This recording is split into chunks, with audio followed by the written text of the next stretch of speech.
അടുത്ത അധ്യയന വർഷം മുതൽ സ്കൂൾ PTA പ്രവർത്തനങ്ങൾക്കായി പുതിയ സർക്കുലർ ഇറക്കുമെന്ന് വിദ്യാഭ്യാസ മന്ത്രി വി ശിവൻകുട്ടി. സ്കൂൾ PTAകൾ നിലയ്ക്ക് നിൽക്കണം. സംസ്ഥാനത്തെ പല സ്കൂളുകളിലും PTA പ്രവർത്തനങ്ങൾ അതിരുകടക്കുന്നുവെന്നും ചിലയിടങ്ങളിൽ പ്രധാനാധ്യാപകരെ വരെ ഭരിക്കുന്ന തരത്തിലാണ് PTAയുടെ പ്രവർത്തനങ്ങളെന്നും മന്ത്രി വിമർശിച്ചു. PTA സംബന്ധിച്ചിടത്തോളം ഒരു പ്രശ്നമുണ്ട്. ചില സ്ഥലങ്ങളിൽ പാരന്റ് ടീച്ചേഴ്സ് അസോസിയേഷൻ സ്കൂളിൻ്റെ പൊതു നടത്തിപ്പിന് സഹായമായ ഒരു നിലപാട് സ്വീകരിക്കുന്ന PTA ഉണ്ടാവാം. മറ്റു ചില സ്ഥലങ്ങളിലാണെങ്കിൽ പാരന്റ് ടീച്ചേഴ്സ് അസോസിയേഷൻ വിചാരിക്കുന്നത് അവരാണ് പ്രിൻസിപ്പാൾ, അവരാണ് ഹെഡ് മാസ്റ്റർ എന്നാണ് അവർ വിചാരിക്കുന്നത്. അതൊരു കാരണവശാലും അംഗീകരിക്കാൻ വേണ്ടി പറ്റില്ല.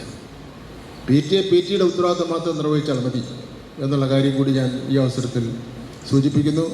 ചില പരാതികൾ ലഭിച്ചിട്ടുണ്ട്. അതുകൊണ്ട് തന്നെ PTAയുടെ ഉത്തരവാദിത്തത്തെ സംബന്ധിച്ചിടത്തോളം ഗവൺമെൻറ് ഒരു സർക്കുലർ ഇറക്കുന്നതാണെന്നുള്ള കാര്യം കൂടി ഞാനിവിടെ സൂചിപ്പിക്കുവാൻ വേണ്ടി ഞാൻ ആഗ്രഹിക്കുകയാണ്. വിധി ദിനത്തിൽ 24 മാജിക് ജൂൺ 4 ചൊവ്വാഴ്ച രാവിലെ 5 മണി മുതൽ 24-ൽ.